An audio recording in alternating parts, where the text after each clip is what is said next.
ইসলাম শিখিয়েছে শেষ নিঃশ্বাস পর্যন্ত তোমাকে লড়ে যেতে হবে। এই পৃথিবীতে কেউ কাউকে জায়গা করে দেয় না, জায়গা করে নিতে হয়। এই পৃথিবীটা the life is not a bed of roses, এটা ফুল বিছানো কোনো ফুল সজ্জা নয়, এটা কণ্টকা কীর্ণ। কেউ আপনার স্পেস করে দিবে না, কেউ আপনাকে সুযোগ করে দিবে না, কেউ আপনার জায়গা করে দিবে না, বরং আপনি জায়গা করে নিলে টাইনা নিচে নামা।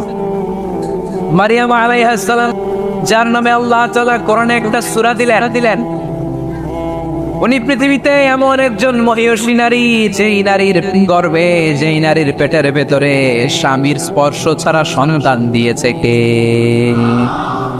সাইয়েদনা ঈসা আলাইহিস সালাম পেটে আসলেন। মারিয়াম আলাইহিস সালাম লজ্জা পেলেন।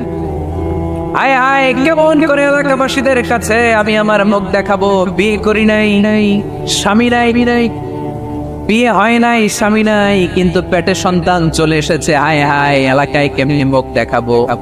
লজ্জায় পড়ে মারিয়াম আলাইহিস সালাম এলাকা থেকে চলে গেলেন। কি অবাক করা কাণ্ড! বাচ্চা ভূমিষ্ঠ হওয়ার জন্য, বড় হওয়ার জন্য 6 মাস 7 মাস লাগে নাই, পেটে বাচ্চা আসার সাথে সাথে বাচ্চাটারে বড় করে দিয়েছে কে? সাইয়েদাতুনা মারিয়াম আলাইহিস সালাম এবার বসে বললেন, বুঝতে আরম্ভ করলেন প্রেগন্যান্সির পেইন উঠেছে। হঠাৎ করে পেট থেকে বাচ্চা ভূমিষ্ঠ হয়ে যাওয়ার পরে উনি কাঁপতে আরম্ভ করলেন। ক্ষুধার চোটে খাবার কিছু নাই, সামনে ঝরনা, উপরে একটা খেজুর গাছ। সাইয়েদনা ঈসা আলাইহিস সালামকে কোলে নিয়ে মারিয়াম আলাইহিস সালাম মনে মনে ভাবে, হায় রে, কেউ যদি একটু খেজুর পেড়ে দিত, এই ক্ষুধার মধ্যে আমি খেজুর খেয়ে পেটের ক্ষুধা নিবারণ করতাম। রব্বুল আলামিন মারিয়ামকে উদ্দেশ্য করে আয়াত নাযিল করে দিলেন, ওয়া হুজ্জি ইলাইকি বিজিযি'in নাখলাতি তুসাকিত আলাইকি রাতাবান জানিয়া। কোরআন সাক্ষী, হুজ্জি ইলাইকি বিজিযি'in নাখলা, এর মানে হচ্ছে মারিয়াম কেউ পেড়ে দিবে না, একটু কষ্ট করে হাতটা উঁচু করে খেজুরের ডালা ধরে ঝাঁকুনি মারো, টসটসে কাঁচা পাকা খেজুর নিচের দিকে পড়বে, তারপর তুমি তুলে খাবে। সুবহানাল্লাহ পড়ে। আল্লাহ চাইলে অটোমেটিক্যালি কারামাত হিসেবে খেজুরগুলো নিচে ফেলতে পারতেন না? কথাগণ খেজুরগুলো অটোমেটিক্যালি নিচের দিকে পড়ছে? পরে নাই। আল্লাহ শিক্ষা দিয়েছে, যেই পরিস্থিতিতে থাকো না কেন তোমাকে শ্রম ব্যয় করে, কষ্ট করে তোমার উপার্জন করতে হবে, রিজিকের বন্দোবস্ত করতে হবে। চিল্লায় বলেন ঠিক কিনা? ইসলাম আমাদেরকে এটাই শিখিয়েছে, কাজে লজ্জা নাই। আবার বিশ্বনবী বললেন, ইন খামাতিস সাআ ওয়াফি ইয়াদি আহাদিকুম ফাসিলাতুন, তোমাদের কারো হাতে যদি একটা চারা বীজ থাকে, সে যদি দেখে কিয়ামত হতে শুরু করেছে, ফা ইন ইসতাতা ইয়াগরিসাহা ক্বাবলা আন তাকুমাস সাআ ফালইয়াগরিসহা, কারো হাতে একটা চারা বীজ নিয়ত করেছে, চারা বীজটা রোপণ করবে।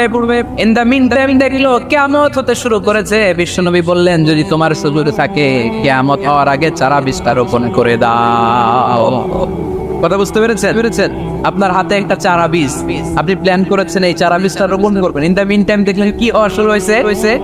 ইযা যুলজিলাতিল আরদু জিলজালাহা, দ্য বিগেস্ট আর্থকোয়েক, ভূমিকম্প শুরু হয়েছে, কিয়ামত হয়ে যাবে। বিশ্বনবী বললেন, কিয়ামত হইতেছে ওদিকে, আর তোমার হাতে যদি চারা বীজ থাকে, দেরি করো না, কিয়ামত তোমার কাছ পর্যন্ত আসার আগে সুযোগ পেলে চারা বীজটা রোপণ করে দাও। বিষ্ণু ইসলাম বললেন, ইয়াকিরু শাইতানু আলা কাফিয়াতি রাসি আহাদিকুম ইযা নাম।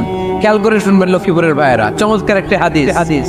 আমরা যখন ঘুমোতে যাই, শয়তান আমাদের প্রত্যেকের মাথার পিছনে 3টা অলসতার গিট মারে। কয়টা? আওয়াজ করে বলেন। 3টা অলসতার গিট মারে। ইয়াকিরু শাইতানু আলা কাফিয়াতি রাসি আহাদিকুম সালাসা হুকার। 3টা গিট মারে যখন আমরা ঘুমোতে যাই। অলসতার 3টা গিট মেরে আমাদের কানের সামনে এসে ফিসফিস করে মন্ত্র পড়তে থাকে, আলাইসা লাইলুন তাওয়িলুন ফারকুদ, আলাইসা লাইলুন তাওয়িলুন ফারকুদ। বিশাল লম্বা রাত, ঘুমাও। অনেক সময় আছে ঘুমাও, রাত 5টা বেজে যাচ্ছে, তাহাজ্জুদের সময় শেষ হয়ে যাচ্ছে, তখনও শয়তান বলে রাত অনেক লম্বা, ঘুমাও। ফজরের সময় পার হয়ে যাচ্ছে, সূর্য উঠে যাচ্ছে, শয়তান বলে আলাইসা লাইলুন তাওয়িলুন ফারকুদ, এখনো অনেক সময় আছে, লম্বা চৌড়া রাত পড়ে আছে, তুমি ঘুমাও। বিশ্বনবী বললেন, ফাইন ইস্তাইকাযা ওয়া যাকারাল্লাহ ইন হাল্লাত উকদা, আমার উম্মতের কেউ যখন ঘুম থেকে জেগে ঘুম থেকে ওঠার দোয়া পড়া শুরু করে দেয়, অলসতার প্রথম গিটটা সাথে সাথে খুলে দেয় কে? আপনি ঘুম থেকে উঠেই যখন ঘুম থেকে ওঠার দোয়া পড়বেন, আপনার অলসতার প্রথম গিট খুলে দেয় কে? ঘুম থেকে ওঠার দোয়াটা কি? আলহামদুলিল্লাহিল্লাযী আহইয়ানা বা'দা মা আমাতানা ওয়া ইলাইহির নুশুর। প্রশংসা সে আল্লাহ, যে আল্লাহ আমাদেরকে লম্বা একটা ঘুম শেষে, মৃত্যু শেষে আমাদেরকে ঘুম থেকে উঠালেন। এই দোয়াটা পড়ার সাথে সাথে শয়তান যে 3টা গিট মারছে, ওই 3টার একটা খুলে দেয় কে? Fine তাওয়াদ্দা in হাল্লাত আমদা। ঘুম থেকে জেগে ঘুমের দোয়া পড়ার পরে যখন কেউ ওযু করে ফেলে, অলসতার দ্বিতীয় গিটটাও খুলে দেয় কে? ওযু করার পরে ফাইন সাল্লাত ইন হাল্লাত উকদা, নামাজের মুসল্লায় দাঁড়িয়ে যখন নামাজ শুরু করে দেয়, অলসতার 3 নাম্বার গিটটাও খুলে দেয় কে? 3টা গিট যখন খুলে দেয়, রাসূল সাল্লাল্লাহু আলাইহি ওয়াসাল্লাম বললেন ফাসবাহা নাশীতাল কলব, নাশীত। তখন মুমিন বান্দা সজীব হয়ে ওঠে, প্রাণবন্ত হয়ে ওঠে, উচ্ছ্বসিত হয়ে ওঠে। ওয়াইতা হাবিসান নাফসি কাসলান। আর যদি ঘুমিয়ে থাকে 3টা গিট তার মাথার পেছনে শয়তানের অলসতার লেগে থাকে, তাহলে তার দিনটা শুরু হয় অলসতা দিয়ে, আর সে হয় অলসতার রাজা। চিল্লায় কোন ঠিক কিনা? এজন্য আমরা যদি অলস হতে চাই না, কর্মঠ হতে চাই। আমরা আজকে অলসতাকে নো বলে যাবো এই মাহফিল থেকে। অলসতাকে আমরা কি বলবো? আওয়াজ করে বলতে হবে। অলসতাকে কি বলবো আমরা? মুমিনের জীবনে কোনো অলসতা নাই। অলস হয় মুনাফিকরা। অলস হয় কারা? চিল্লায় বলতে হবে। মুমিনরা অলস হয়। অলস হয় কারা? এজন্য কোরআনে আল্লাহ এই কথাও বলে দিলেন, ওয়াইদা কামু ইলাস সালাতি কামু কুসালা ইউরাউনান নাসা ওয়ালা يذكرون الله إلا قليلا। সুবহানাল্লাহ পড়েন। মুনাফিকরা যখন মানুষকে দেখানোর জন্য নামাজে যায়, ওই নামাজে তাদের ইখলাস নাই, ওই নামাজের ভেতরে তাদের কোনো খুশু খুদু নাই, ওই নামাজের ভেতরে আছে শুধু অলসতা। ওই নামাজে কি আছে? কিন্তু আমরা যখন নামাজে যাই, আমাদের অলসতা আছে। আমরা নামাজ পড়লে আমাদের হৃদয়টারে সজীব করে দেয় কে? আমরা উযু করলে আমাদের মনটাকে চাঙ্গা করে দেয় কে? আমরা মসজিদে ঢুকলে হৃদয়টাকে প্রাণবন্ত করে দেয় কে? মুমিন তো নামাজে গেলে চাঙ্গা হয়, মুমিন উযু করলে চাঙ্গা হয়। কোন নবীরা কি অলস ছিলেন? পৃথিবীতে কোন নবী অলস ছিলেন? সব নবী কর্মী ছিলেন। বিষ্ণু ইসলাম বললেন মা বাআসাল্লাহু নাবিয়্যান ইল্লা রাআল গানাম। এই পৃথিবীতে এমন কোনো নবী নাই যেই নবী বকরি চড়ায় নাই। কি চড়ায় নাই? বকরিরে আপনারা লক্ষ্মীপুরের ভাষায় কি বলেন? ছাগল। তো পৃথিবীতে এমন কোনো নবী নাই যেই নবী কি চড়ায় নাই? ছাগল চড়ায় নাই। সাহাবারা বললেন, ইয়া রাসূলুল্লাহ আনতা কাযালিক? আপনিও ছাগল চড়াইছেন? বিষ্ণু ইসলাম বললেন, না, আমিও ছাগল চড়িয়েছি।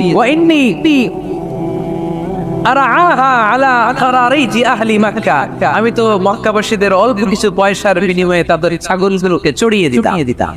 সুবহানাল্লাহ পড়বেন না? বিষ্ণু ইসলাম ছাগল চড়াতে। ছাগল চড়ানো সহজ কাজ না কঠিন কাজ? কেন কঠিন এটা?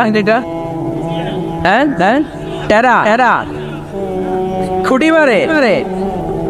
হ্যাঁ, কি করে? বসে থাকতে হয়। তো ছাগল যারা পালে তারা যেন ছাগল পালা কত কষ্ট। ওরা ডানে টান দিলেও কই যায়? রশি ধরে বায়ে টান দিলে কই যায়? সামনে টানলে কই যায়? পিছনে টানলে কই যায়?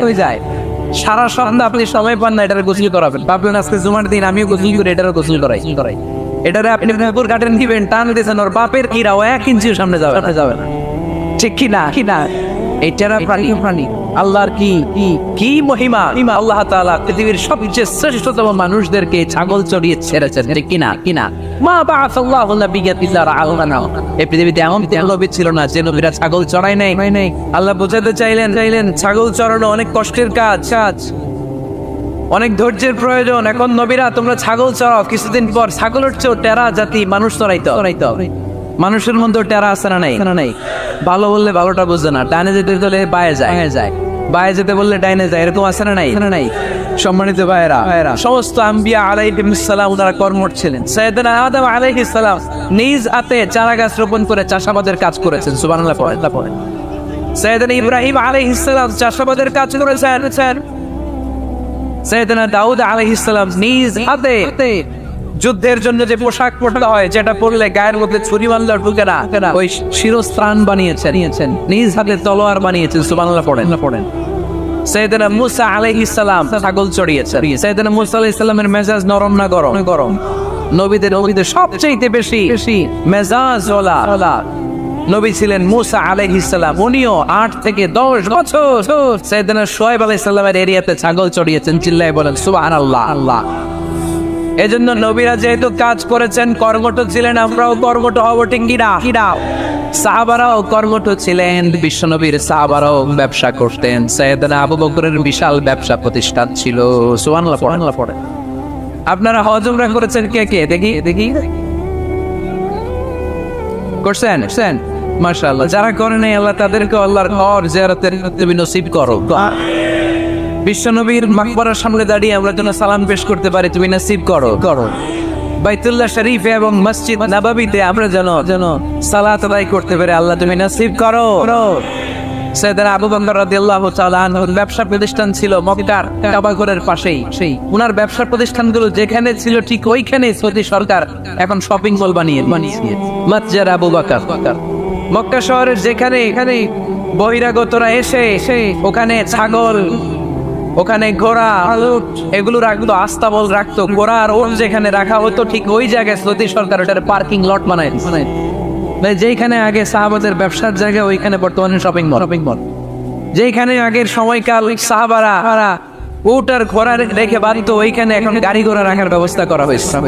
সাইয়েদনা আবু বকর অনেক বড় ব্যবসায়ী ছিলেন। ওনার 20 টাকা দিয়ে হাবাসা থেকে আসা সাইয়েদনা বেলালকে তিনি 20,000 স্বর্ণ মুদ্রা দিয়ে উমাইয়া ইবনে খালাফের কবল থেকে তিনি মুক্ত করেছেন।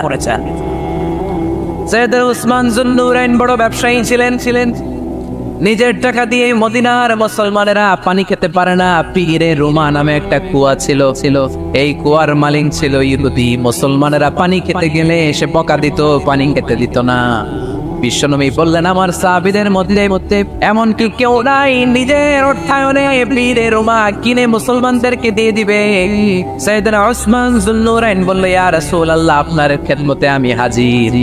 মুহূর্তের মধ্যে সাইয়েদনা উসমান যুন্নুরাইন নিজের অর্থায়নে পীরে রুমাটা কিনে মুসলমানদের জন্য সদকা করে দিয়েছে। তো ব্যবসা না করলে, কর্মঠ না হলে, উপার্জন না হলে সদকা করা যাবে? চিল্লায় বলেন, করা যাবে। সুনানে তিরমিজির বর্ণনা, বিষ্ণু ঈসা ইসলাম মক্কা থেকে যত সাহাবারা হিজরত করে মদিনায় এসেছে, মদিনাতে কোন না কোন সাহাবার সাথে বিশ্বনবী ভ্রাতৃত্বের বন্ধনে আবদ্ধ করে দিয়েছে। সুবহানাল্লাহ পড়েন। এজন্য মক্কা থেকে যারা এসেছে এদেরকে বলে মুহাজির। এদেরকে কি বলে? আর মদিনায় যারা ছিল এদেরকে বলে আনসার। এদেরকে কি বলে? আওয়াজ করে উত্তর দিবেন। মক্কা থেকে যারা এসেছে তাদের নাম, আর যারা মদিনার সাহাবী তাদের নাম আনসার। আজকে এই মাহফিলে লক্ষ্মীপুর এর বাইরে থেকে কারা কারা আসছে দেখি।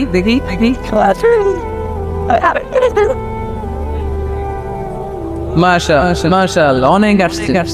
আল্লাহ ভাইদেরকে তুমি কবুল করো, হাত নামান।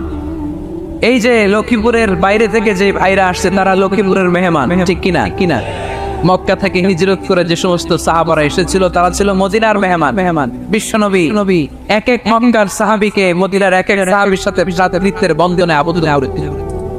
আব্দুর রহমান ইবনে আউফ রাদিয়াল্লাহু তাআলা আনহু, ওনার সাথে ভ্রাতৃত্বের বন্ধনে যে সাহাবীকে বিশ্বনবী আবদ্ধ করে দিলেন, ওনার নাম হচ্ছে সাআদ ইবনে রাবিয়া। মদিনার অনেক বড় ব্যবসায়ী। বিশ্বনবী বললেন, ও আব্দুর রহমান ইবনে আউফ, সম্পদ ছেড়ে দিয়ে, পরিবার ছেড়ে দিয়ে, স্থাবর সব ছেড়ে দিয়ে আল্লাহ রাসূলের ভালোবাসায় মক্কা থেকে মদিনায় এসেছো। মদিনায় তোমার চিন্তা নাই, সাদ ইবনে রবিকে আমি তোমার ভাই বানিয়ে দিলাম। সাদ ইবনে রবি তোমার আপন ভাইয়ের মতো। সাদ ইবনে রবি বলল, আব্দুর রহমান যে বলে তোমারে কোনোদিন দেখি নাই। তোমারে আমি চিনি না, তোমার নাম শুনি নাই, কিন্তু বিশ্বনবী যে তোমার দায়িত্ব আমাকে দিয়েছে, আমার চেয়ে বড় ধনী মদিনার মধ্যে দ্বিতীয় কেউ নাই। আজ থেকে তুমি আমার ভাই, আজ থেকে তুমি আমার কি। আল্লাহ আমাকে যত সম্পত্তি দান করেছে তার অর্ধেক সম্পত্তি আমি তোমার নামে দিয়ে দিলাম। ও আব্দুর রহমান ইবনে আউফ, শুধু তাই নয়, রব্বুল আলামিন আমাকে দুইজন স্ত্রী দিয়েছে। কয়জন? তুমি দেখো আমার কোন স্ত্রীকে তোমার বেশি ভালো লাগে, যার নাম তুমি বলবে সাথে সাথে আমি তারে তালাক দিয়ে দিব। তার ইদ্দত পালন শেষে তুমি তাকে বিয়ে করে তোমার সাথে নিয়ে যাবা। সুবহানাল্লাহ, সুবহানাল্লাহ। কারণ বিশ্বনবী তোমার দায়িত্ব আমার কাছে দিয়েছে, তুমি আমার ভাই। আমি মদিনার সবচেয়ে বড় ধনী, আমার অর্ধেক সম্পদ আমি তোমারে দিয়ে আমার দুই স্ত্রীর এক স্ত্রীকে তোমারে দিয়ে দিব। সাইয়েদনা আব্দুর রহমান ইবনে আউফ এই কথা শুনে অবাক হয়ে উনিও এক অবাক কথা বললেন। উনি বললেন, লা হাজাতা লি ফি আখি, ও আমার প্রাণের ভাই, তোমার কথা শুনে আমার হৃদয়টা ভরে গিয়েছে, কিন্তু তোমার সম্পদেরও দরকার আমার নাই, তোমার স্ত্রীরও দরকার আমার নাই। বারাকাল্লাহু ফি মালিক ওয়া লি আহলিক, আল্লাহ তোমার মালেও বরকত দেখ, তোমার সম্পদেও বরকত দেখ। তুমি শুধু একটু কষ্ট করবা। কি কষ্ট? দুল্লানি আলা সুক, show me the way to the market. সেই মদিনায় কোনো মার্কেট আছে কিনা, শপিং মল আছে কিনা, ব্যবসা প্রতিষ্ঠান আছে কিনা আমার দেখায় দাও। সুবহানাল্লাহ পড়ে। আমরা হইলে কি করতাম? লক্ষ্মীপুরে যারা আসছে এদের একজনের যদি বলা হয়, ভাই আপনি এখান থেকে লক্ষ্মীপুরের ভাই, আমার অর্ধেক সম্পদ আপনারে দিয়ে দেবে, কি করবে? পায়ের উপর পা তুলে খাবে আর বলবে কি আনন্দ, আকাশে বাতাসে। ঠিক কিনা? এরপরে যদি বলি, ভাই আমার দুই বউ যেটারে সুন্দর লাগে বলেন তালাক দিয়ে দেই, নিয়ে যান, কি বলবে?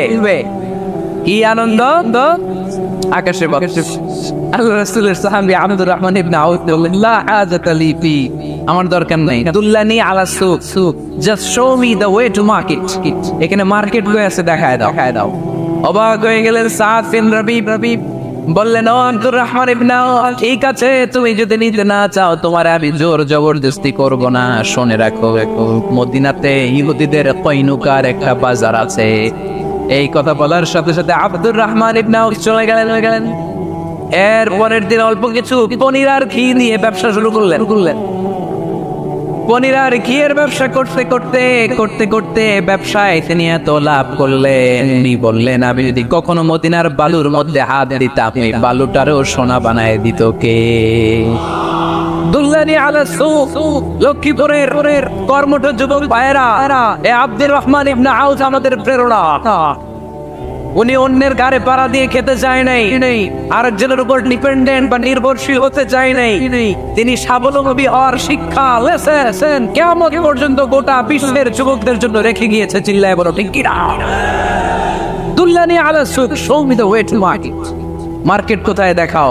পনির আর ঘি নিয়ে ব্যবসা করতে কয়েক মাসের ব্যবধানে ইতিহাস সাক্ষী সাইয়েদনা আব্দুর রহমান ইবনে আউফ মদিনার বিশাল বড় বিজনেস ম্যাগনেটে পরিণত হয়ে গেলেন। চিল্লায় পড়েন আল্লাহু আকবার। এজন্য ব্যবসার ভিতরে বরকত লুকিয়ে দিয়েছে কে? বিশ্বনবী বললেন, আত-তাজিরা সাদুকাল আমিন মা'আন নাবিয়্যিন ওয়াস সিদ্দীকিন ওয়াশ শুহাদা'i ওয়াস সালিহিন। আমানতদার ব্যবসায়ী তারা সাধারণ কোনো মানুষ নয়, কিয়ামতের দিন নবীদের সাথে হাসর হয়ে যাবে।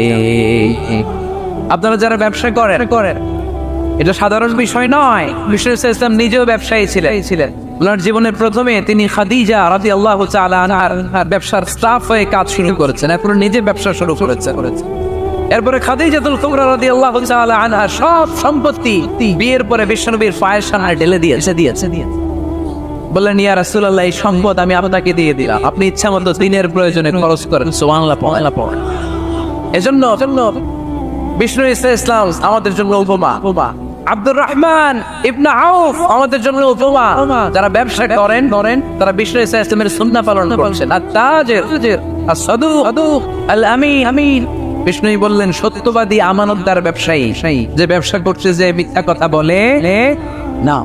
অনেক ব্যবসায়ীরা আছে পণ্য চালানোর জন্য মিথ্যা কথা বলে আর কসম কাটে। আসলে নাই। এমনটা করা যাবে? সকালবেলা স্ত্রীরে বলে এই গরুগুলা বিক্রি করবো, তুই একটা দাম কত কম। স্ত্রীরে শিখাই দিচ্ছে এই গরুর দাম তুই 40,000। তো বউ বলে, ঠিক আছে, দাম পেলাম 40,000। এরপরে বাজারে যখন গরু বিক্রি করতে যায়, একজন যখন বলে যে ভাই এটা 30,000 টাকা দিয়ে কিনবো। ভাই আল্লাহর কসম, সকালে একজন 40,000 দাম কইছে, আমি দেই নাই। আছে না নাই? কৌশল করে বউরে শিখাইছে সকালে, তুই দাম কর 40,000। তো বাজারে সকালে একজন দাম করছে, দাম করে কইছে 40,000 দেই নাই, আপনারা 30,000 কেমনে দেই? এরকম ডাকাইতে আছে না নাই? আলহামদুলিল্লাহ লক্ষ্মীপুরে এরকম লোকজন নাই। আরে নাই, আমি কই নাই, এরা কই আসছে। লক্ষ্মীপুরের মানুষ খুব ধার্মিক, আমি জানি। লক্ষ্মীপুর, নোয়াখালী, ফেনী, এই বেল্টের লোকজন খুব আল্লাহওয়ালা। এদের মধ্যে আল্লাহওয়ালার সংখ্যা বেশি। এখানে আলেম ওলামা বেশি, এখানে মসজিদ মাদ্রাসা বেশি। এই জন্য এই জেলাগুলোতে আল্লাহর রহমত বেশি। আল্লাহ তুমি এই জেলার ছেলেপেলেদেরকে, এই জেলার লোকদেরকে তুমি কবুল করো, মা বোনদেরকে তুমি কবুল করো। সম্মানিত ভাইয়েরা, এজন্য আজকের মাহফিল থেকে আমরা যেটা শিখলাম সেটা হচ্ছে পরিশ্রমে কোনো লজ্জা আছে? আমরা কাজ করে খাও, ঠিক কিনা? Never under estimate any job. যুবক ভাইয়েরা, লক্ষ্মীপুরের যুবক ছেলেরা, শুনতেছ? এরকম আওয়াজ করতে হবে, কান খাড়া করে শোনো। Never under estimate any job. কোন চাকরিকে ছোট করে দেখা যাবে, whether it's small or big, you don't care. এটা কেয়ার করা যাবে না। ছোট্ট চাকরি পাইলে ঢুকে যাবা, বড় অফার আসলে পরে ঢুকবা। এটা ছোট কাজ, এটা হোটেলের ওয়েটার, এটা ছোট স্টাফ, এটা কেরানি না, কাজই। কাজের মধ্যে কোনো ছোট বড় নাই। খেটে খাওয়া মানুষকে বিশ্বনবী অনেক সম্মান করতেন। বিষ্ণু ইসলাম খেটে খাওয়া মানুষদেরকে এত ভালোবাসতেন। বিদায় হজের মতো এত গুরুত্বপূর্ণ ভাষণও এই মেহনতি মানুষদের কথা বাদ যায়।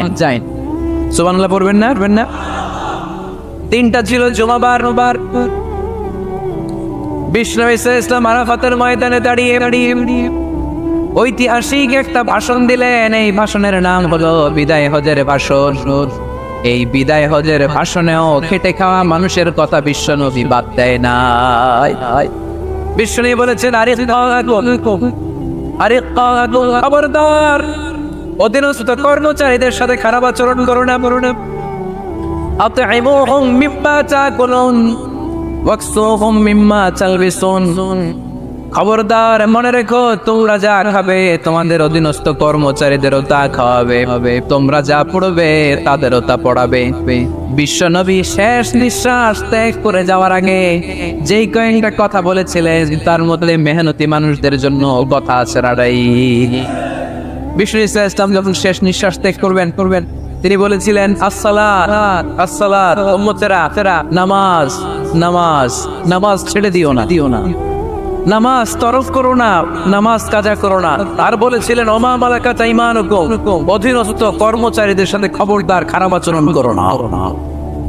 যারা কর্মচারীদের সাথে খারাপ আচরণ করে, যারা মানুষের কাছ থেকে শ্রম নিয়ে কাজ করিয়ে টাকা দেয় না, কিয়ামতের দিন তাদের বিরুদ্ধে মামলা দায়ের করবে কে করবে?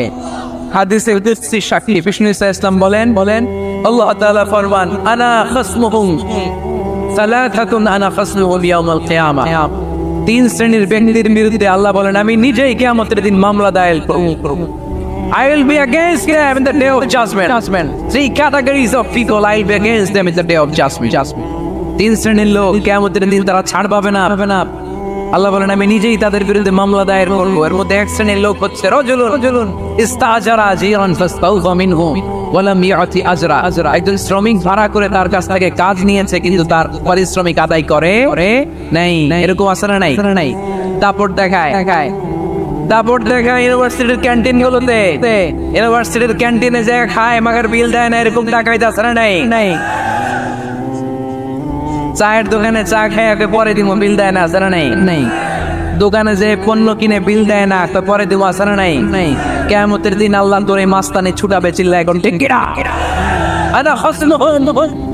আমি নিজেই তাদের বিরুদ্ধে মামলা দায়ের করবো। কথাটা কার? এজন্য বিশ্বনবী বললেন, খবরদার, মেহনতি মানুষ, পেটে খাওয়া মানুষ, এদের দোয়া কবুল হয়ে যায়। আতুল আজিরা আজরাহু ক্বাবলা আন ইয়াজিফা আরাকুহু। খবরদার, বিশ্বনবী বললেন, শ্রমিকের ঘাম শুকিয়ে যাওয়ার আগে তাদের পারিশ্রমিক মিটিয়ে দাও। বিশ্বনবীর বিখ্যাত হাদিস আতুল আজিরা আজরাহু ক্বাবলা আইয়াজিফা আরাহু, শ্রমিকের ঘাম মাটিতে লাগার আগে, শুকিয়ে যাওয়ার আগে তাদের পারিশ্রমিক মিটিয়ে দাও, কেননা তারা যদি বদদোয়া করে তোমার জীবনকে জাহান্নাম বানিয়ে দিবে কে? বিষ্ণু ইসলাম সব সময় খেটে খাওয়া মানুষদেরকে আগলে রাখে, সব সময় শুধু যে ভাষণে মেহনতি মানুষদের সাথে ভালো আচরণ করতে বলতেন, শ্রমিকদের সাথে ভালো আচরণ করতে বলতেন, এমন নয়। ওনার ব্যক্তিগত জীবন ঘাটলেও দেখা যায় উনি শ্রমিকদের সাথে কেমন আচরণ করছেন। বিষ্ণু ইসলামের একজন খাদেম ছিল, আপনারা তার নাম জানেন? কি নাম? সবাই বলেন আনাস। আওয়াজ করে বলেন বিষ্ণুনবীর খাদেমের নামটা কেমন লাগে? ভালো লাগে? ছেলে হইলে রাখবেন তো? রাখবেন। অনেকে আমার জিজ্ঞেস করেছে আমার একটা ছেলের নাম বলে, এই এলাকার যদি কারো সম্ভাব্য আগন্তুক 1 মাস পরেই ছেলে পৃথিবীতে আসবে, এর নাম রাখবেন আনাস। নাম কি রাখবেন? খাদিম রাসূলুল্লাহ, আল্লাহ রাসূল সাল্লাল্লাহু আলাইহি ওয়াসাল্লামের খাদেম। এই খাদেমের কাছ থেকে একটু শোনেন ওনার মালিক কেমন ছিল। শুনবেন নাকি কষ্ট হচ্ছে? সম্মানিত ভাইরা খেয়াল রাখবেন, কোন পীর সাহেবের ব্যাপারে যদি আপনি রিপোর্ট চান, পীর সাহেবের বউয়ের কাছ থেকে শুনতে। কথা কয় না, বোঝে নাই বোধহয়। একজন পীর সাহেব হুজুর উনি কেমন, রিপোর্ট নেবেন কার কাছ থেকে? বউয়ের কাছ। একজন বড় সাহেব, বড় নেতা, তার ব্যাপারে যদি রিপোর্ট পেতে চান, আমি কয়েকটা জায়গা বলে দিই, এই জায়গাগুলো থেকে রিপোর্ট নেবেন। 1 নাম্বার তার ড্রাইভার, 1 নাম্বার। 2 নাম্বার তার বাড়ির দারোয়ান, 2 নাম্বার। 3 নাম্বার তার খাদেম, 3 নাম্বার। 4 নাম্বার তার ঘরের কাজের মেয়ে, 4 নাম্বার। এদের কাছ থেকে আসল রিপোর্ট পাওয়া যায়, ঠিক কিনা? মাসালুল জান্নাতিল্লাতী وعد المتقون فيها أنهار من ماء غير آس وأنهار من لبن لم يتغير طعمه وأنهار من خمر لذة للشاربين وأنهار من عسل مصفى سبحان الله জান্নাতে যারা ঢুকবে, জান্নাতের গলায় যেন, জান্নাতীদের গলায় যেন কোনো তৃষ্ণা না লাগে, এজন্য আল্লাহ তাআলা জান্নাতের ভেতরে 4 ধরনের সারাবান তাহুরার ঝর্ণা রাখবেন। কয় ধরনের? 1 নাম্বার হচ্ছে মিনারেল ওয়াটারের ঝর্ণা। মিনারেল ওয়াটার খান আপনারা? কোনটা খান? মাম খান, কেউ ফ্রেশ খায়, আর অ্যাকুয়াভিনা, আর কি খান? স্পা, আর কিনলে। এটা সবচেয়ে ভালো, এটার মধ্যে ঝামেলা কম, এটা টেস্ট করে জানা গিয়েছে। কিনলে খাবেন কোকা-কোলা কোম্পানির, এটা ভালো পানি। কিনলে সবচেয়ে purified water ever in Bangladesh. বাংলাদেশে পাওয়া পরীক্ষিত সবচাইতে বিশুদ্ধ পানি হচ্ছে কিনলে। তো একজনকে মার্কেটিং করে দিতেছে হুজুরে। ভালো জিনিসের প্রশংসা করতে হয়, ঠিক কিনা? তো জান্নাতে যারা যাবে তাদের জন্য আল্লাহ তাআলা 4 ধরনের সারাবান তাহুরা রাখবে। সুবহানাল্লাহ কইবেন না? 1 নাম্বার মিনারেল ওয়াটার, মিনারেল ওয়াটারের ঝর্ণা, আপনি ওখান থেকে দেদারসে পান করবেন। নাম্বার 2 দুধের ঝর্ণা, ফ্রেশ মিল্ক এর ঝর্ণা থাকবে। নাম্বার 3 মধুর ঝর্ণা, মধু খাবেন বেশি বেশি, মধুর মধ্যেও শিফা আছে। এই কোরআনে 2টা জিনিসের ক্ষেত্রে আল্লাহ উল্লেখ করেছেন শেফা। এক হচ্ছে কোরআনটা নিজেই শেফা, সুবহানাল্লাহ। আর হচ্ছে দুধ, আর হচ্ছে মধুর ভিতরে শেফা আছে না নাই? আছে। তো বিশুদ্ধ পানির ঝর্ণা, দুধের ঝর্ণা, মধুর ঝর্ণা, আরেকটা থাকবে মদের ঝর্ণা। সুবহানাল্লাহ বাড়িতে গিয়ে বলেন, দুনিয়াতে মদ খাওয়া হারাম করছে কে? আর ওই আল্লাহ জান্নাতে আপনাদেরকে মদ খাওয়াবে। বোতলের মদও আছে, এটার নাম রাহিকুম মাখতুম, সিল্ড ওয়াইন। মিজাজুহা কাফুরা, কর্পূরের ফ্লেভার থাকবে। মিজাজুহু মিন তাসনিমের ফ্লেভার থাকবে। মিজাজুহা জানজাবিলা, জিঞ্জার ফ্লেভার, আদার ফ্লেভার থাকবে। সুবহানাল্লাহ পড়েন। কিন্তু ওই মদ খেলে মুখে দুর্গন্ধ হবে না, মাথায় মাতলামি আসবে না। আল্লাহু আকবার। কারণ ওই মদটা জান্নাতের যে সুন্দর সুন্দর সুঘ্রাণওয়ালা গাছ আছে, ফুল আছে, ওই ফুলের নির্যাস থেকে আল্লাহ বানাবেন। সুবহানাল্লাহ পড়েন। তো এই জন্য এই 4 ধরনের সুপেয় পানি আল্লাহ তাআলা জান্নাতীদের জন্য রাখবেন। এর চেয়ে দামি একটা পানি রাখবেন, ওইটার নাম হচ্ছে আল কাউসার। কি নাম? পড়েন, ইন্না আ'তাইনাকাল কাউসার ফাসাল্লি লিরাব্বিকা ওয়ানহার ইন্না শানিআকা হুয়াল আবতার। সুবহানাল্লাহ। কাউসারের একটা ঝর্ণা থাকবে, এই কাউসারের পানি আহলা মিনাল আসাল, হাউজে কাউসারের পানি মধুর চেয়েও মিষ্টি। আবিয়াদু মিনাল লাবান, দুধের চেয়েও সাদা। আবরাদু মিনাস সালজ, বরফের চেয়েও ঠান্ডা। এক ঢোক যে খাবে চিরকালের জন্য তৃষ্ণা মিটে যাবে। এই সবগুলো যেন আল্লাহ আমরা পান করতে পারি। আরো জোরে পড়েন আমিন। জান্নাত এমন জায়গা, যে জায়গায় শুধু শান্তি আর শান্তি। জান্নাতে অশান্তি আছে? মারামারি, কাটাকাটি, কিলাকিলি, হরতাল, টেনশন, ব্যারাম আছে কি? আরাম। জান্নাতে আছে কি? নাই কি? ব্যারাম। আরামের জায়গায় কোনো টেনশন নাই। জান্নাতের ভিতরে রোদ নাই, বৃষ্টি নাই, ভূমিকম্প আছে? দুনিয়াতে ভূমিকম্পের টেনশন হয় না? বন্যা আছে জান্নাতে? পুলিশের দৌড়ানি, র্যাবের দৌড়ানি আছে?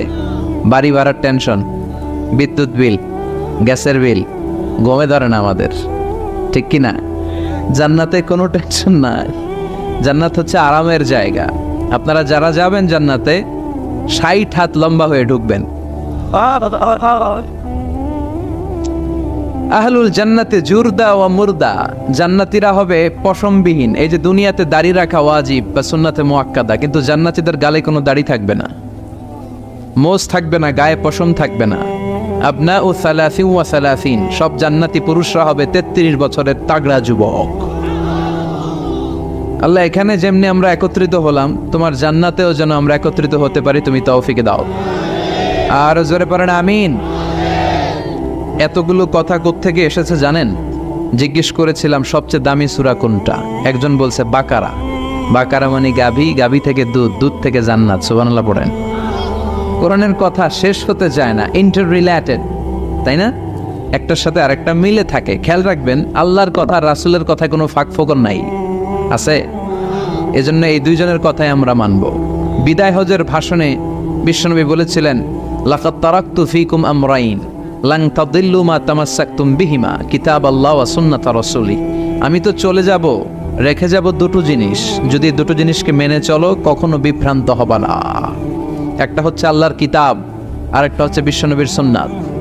এই দুইটা আমরা আঁকড়ে ধরবো। রাজি আছেন তো? পৃথিবী যেদিকে যাক, আমি থাকবো দুইটা নিয়ে, ইনশাআল্লাহ। পড়েন, কোরআনের সবচেয়ে দামি সূরা কোনটা বলেন? ফাতিহা। কিছু বলতেছে ফাতিহা, পিছনের বাইরা কি বলবেন?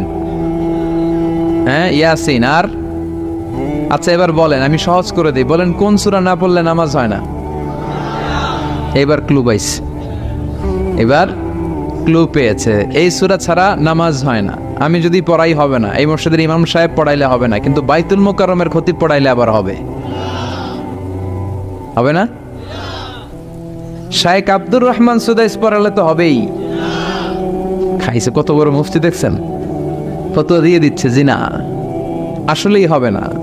কারণ এটা এমন সূরা, এ সূরা না পড়লে নামাজ হয় না। বিশ্বনবী বুখারীর বর্ণনায় বলেছেন, আ'যামুস সুওয়ার ফিল কোরআন, কোরআনের সবচেয়ে দামি সূরা। এটা আমার বানানো কথা না, সবচেয়ে দামি সূরা।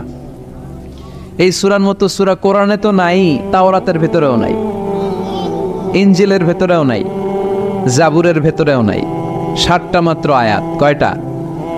কার কার মুখস্থ নাই হাত তোলেন। সূরা ফাতিহা মুখস্থ নাই কার কার? হাত তোলেন।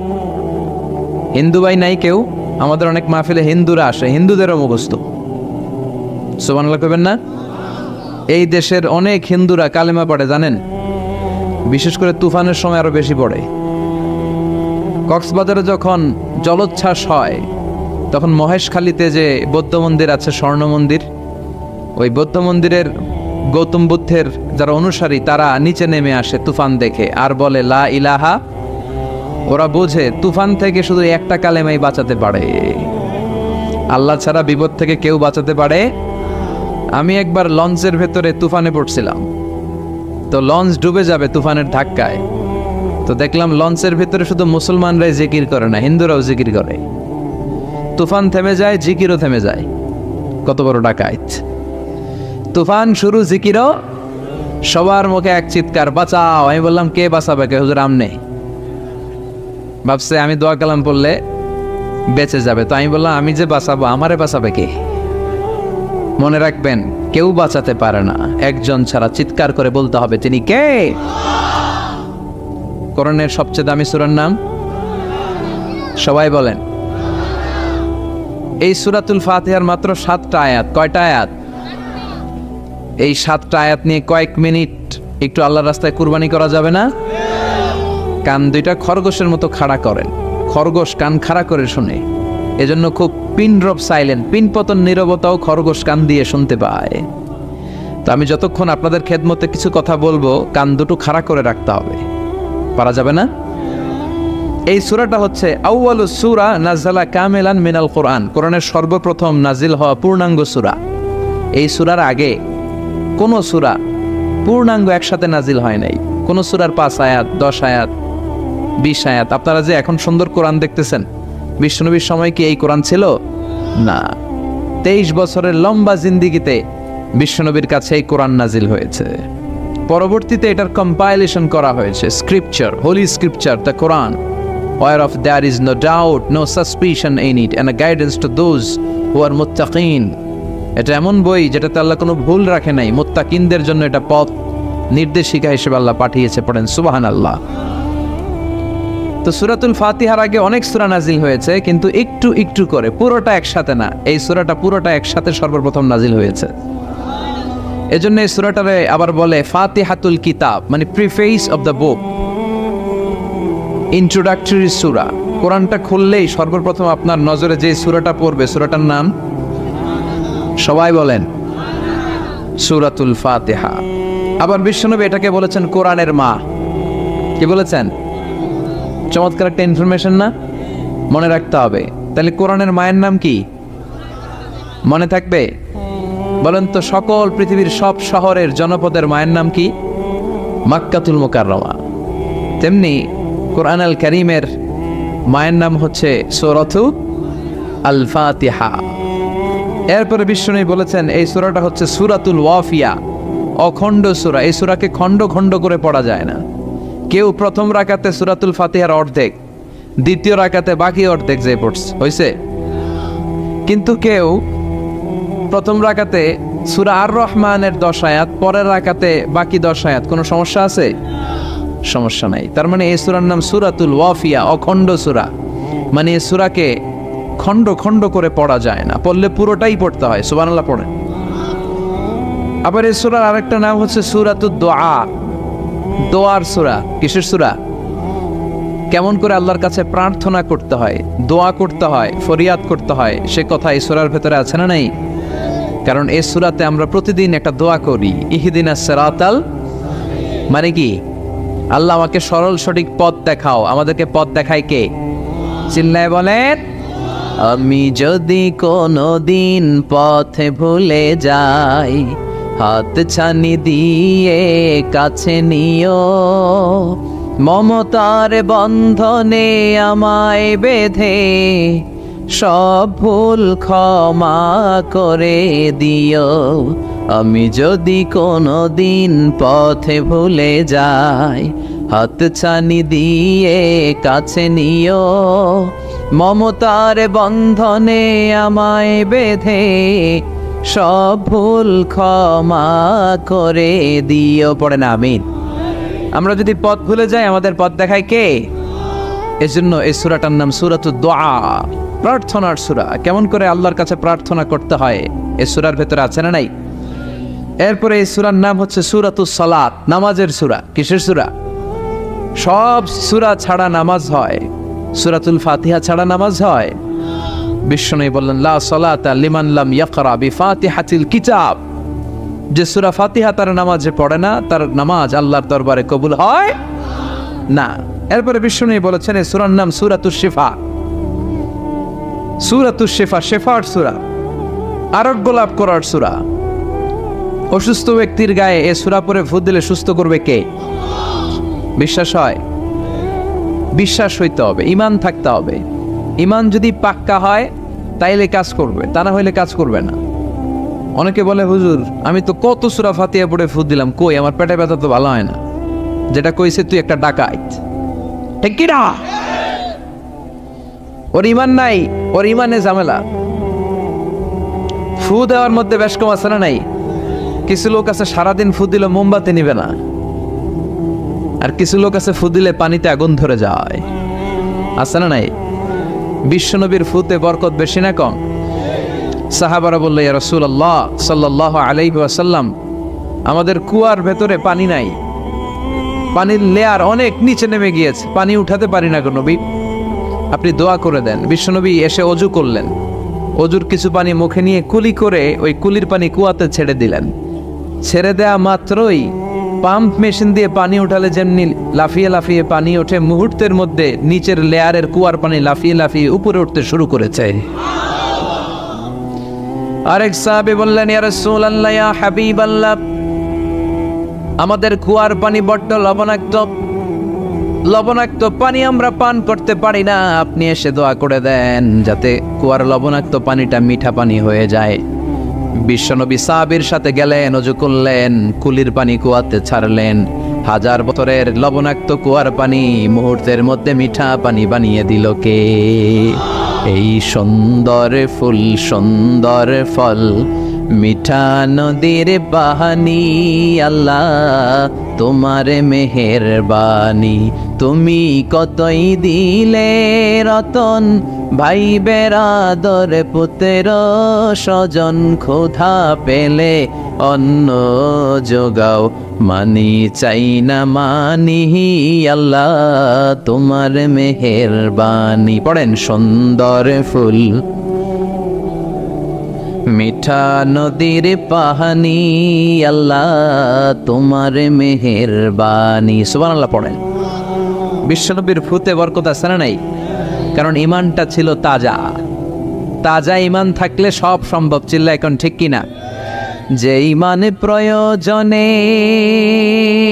জ্বলে ওঠে না, যে ঈমান সত্যের কথা বলে না, যে ঈমান প্রয়োজনে জ্বলে ওঠে না, যে ঈমান সত্যের কথা বলে না, যে ঈমান বাস্তবে নাই, যে ঈমান অন্তরে নাই, মুখে শুধু কথার কলি, কি করে তারে বলো ঈমানে বলি, ঠিক কি না? কি করে তারে বলো ঈমানে বলি, কি করে তারে বলো ঈমানে বলি। যে ঈমান দিন কায়েমের আন্দোলনের ধার ধারে না, যে ঈমান লেবাসধারী কোরআন হাদিস তাও পড়ে না, যে ঈমান খাজার নামে মাজার গড়ে ফুলুস কামায়, আছে না নাই? যে ঈমান শিরকিয়াতের আমল করে ভীত না হয়, যে ঈমান ঈমানে ভুলে নাস্তিকতার মঞ্চে ওঠে, আছে না নাই?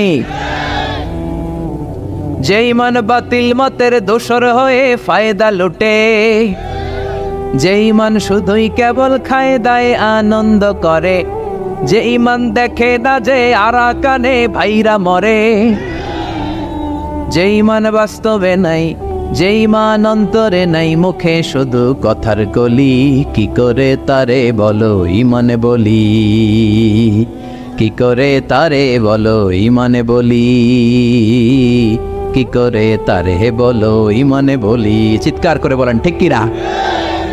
তার মানে ঈমানে ঈমানে পার্থক্য আছে না নাই?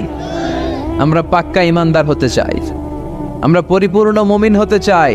যে ঈমান ছিল আবু বকরের অন্তরে, যে ঈমান ছিল ওমরে ফারুকের অন্তরে, আল্লাহ তুমি কবুল করো। তাহলে এই সূরা এমন সূরা যে সূরা পরে ফু দিলে অসুস্থরে সুস্থ করে দেয় কে? বিশ্বাস হয়? ঈমান আছে তো? গন্ডগোল নাই তো? ফু দিলে সুস্থ হয়ে যাবে। সূরাতুশ শিফা। নিজেই নিজেকে রুকিয়া করবেন, তাবিজ ঝুলাবেন না। তাবিজ ঝুলাতে বিশ্বনবী নিষেধ করেছেন। যে তাবিজ ঝুলায় আল্লাহ তাআলা ওই তাবিজের উপর তাকে ন্যস্ত করে দেয় আর বলে আমার রহমত তোর থেকে তুলে নিলাম, দেখি তোরে কে বাঁচায়। এজন্য আজ থেকে তাবিজ যা আছে ছিঁড়ে ফেলবেন।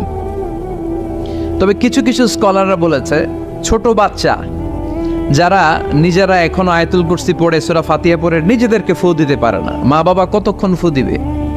2 বছরের বাচ্চা, 1 বছরের বাচ্চা, মা বাবা যখন ফু দেয় জিন পড়ি এসে ডিস্টার্ব করে না। মা যখন রান্নাঘরে যায় ছোট বাচ্চাটারা এসে ডিস্টার্ব করে, আছে না নাই? তো এই ছোট বাচ্চা নিজে সূরা ফাতিহা পড়ে ফু দেওয়ার আগ পর্যন্ত, নিজে আয়াতুল কুরসি শিখে নিজেকে ঝাড়ফুঁক শিখার আগ পর্যন্ত ওই বাচ্চাদেরকে ফর দ্য সার্টেন পিরিয়ড, ক্ষণিক সময়ের জন্য তাবিজ দেয়া যাবে। অনেক মূর্খরা এগুলো বুঝতে চায় না। আমার এক আলোচনা নিয়ে অনেক জায়গায় তোলপাড় যে আজারি সাহেব তাবিজের পক্ষে কথা বলেছে, ছোট বাচ্চাদের তাবিজের কথা বলেছে। কই পেয়েছে দলিল? ওরা পড়ে নাই।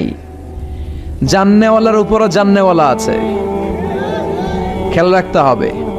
আবুন নওয়াসের কবিতা, ওয়াকুল্লি মাইয়াদ্দাঈ ফিল ইলমি ফালসাফাতান হাবাস্তা শাইআন ওয়া গাবাত আনকা আশিয়াউ। তোমার সামনে কেউ যদি দাঁড়িয়ে বলে আমি সব জানি, তুমি বৃদ্ধাঙ্গুলি দেখিয়ে বলো তুমি কিচ্ছু জানো না, তোমার জানার অনেক বাকি। জান্নেওয়ালার উপরও জান্নেওয়ালা আছে। এজন্য স্কলাররা ছোট বাচ্চা যারা নিজেরা রুকিয়া করতে পারে না, মা বাবা রুকিয়া করে ফু দিলে ভালো, মা বাবা চলে গেলে ভূত পেত নিয়ে এসে আসর করে, আসে না নাই? ওই বাচ্চার সিকিউরিটির জন্য কোরআনের আয়াত দিয়ে তাবিজ দেয়া যাবে। কিন্তু ওই বাচ্চা যখন নিজে সূরা ফাতিহা শিখে যাবে, নিজে যখন আয়াতুল কুরসি শিখে যাবে, তখন ওই তাবিজ ছিঁড়ে ফেলতে হবে। কথা বুঝতে পেরেছেন? আল্লাহ সহি সমঝ দান করো। তো তাবিজ যারা পড়েন ছিঁড়ে ফেলবেন আজকে, রাজি আছেন তো? ছিঁড়ে কি করবেন? সূরা ফাতিহা পড়বেন, পড়ে ঝাড়ফুঁক চলবে আজকে থেকে। ঝাড়ফুঁক করা সুন্নাহ। আর তাবিজ দেয়া হচ্ছে বিদআহ, যেটা বিশ্বনবী শেখায় নাই, সাহাবারা শিখায় নাই, ওইটাতে আমরা যাব না। ঝাড়ফুঁক করবেন। আয়াতুল কুরসি পড়লে জিনবুত আসতে পারে? কথা বলেন। সূরা ফাতিহা পড়লে আর অসুস্থতা থাকতে পারে? বিশ্বনবীর সাহাবারা একবার সফরে বেরোলেন। সফরে বেরিয়ে হঠাৎ দেখলেন মরুভূমির মাঝখানে কিছু লোক জটলা পাকিয়ে রেখেছে, একটা লোক শুয়ে আছে। আবু সাঈদ আল খুদরি ছিলেন ওই সফরের লিডার। বললেন কি হয়েছে? তারা বলল আমাদের নেতাকে সাপে কামড় দিয়েছে, আরেক বর্ণনায় বিচ্ছু কামড় দিয়েছে, বিষের ব্যথায় আমাদের নেতা মারা যাবে। তারা নানা ধরনের বৈদ্যরাজ কবিরাজদেরকে এনে মন্ত্র পড়াচ্ছিল, সবাই মন্ত্র পড়ছিল, ছু মন্তর ছু কালিকুত্তার। ছোট বাচ্চারা পড়ে, বুঝানোর জন্য বললাম, তারা হয়তো অন্য কিছু পড়ছিল। তো এই যে এগুলো পড়ে ফু দিলে কি ভালো হয়? কথা কন, আরো রোগ বাড়ে, ঠিক কিনা? বাচ্চার হাতে 2টা, গলায় 3টা, কোমরে 4টা, এগুলোর ওজনেই তো বাচ্চা অসুস্থ হয়ে যাবে। কথা বুঝতে পেরেছেন? আবার কোমরে লাগায়, এটারে কি বলে? কাইতন। কি কয়? তাগা। চাচাই বলতেছে তাগা। তাগা টাগা লাগাবেন না। সূরা ফাতিহা পড়ে আজকে থেকে ফু দিতে হবে। আমার মাইকের আওয়াজ নিশ্চয়ই শহরের অনেক দূর যাচ্ছে। মায়েরা বোনেরা শুনে রাখবেন, অসুস্থ আপনি সূরা ফাতিহা পড়ে ফু দেন।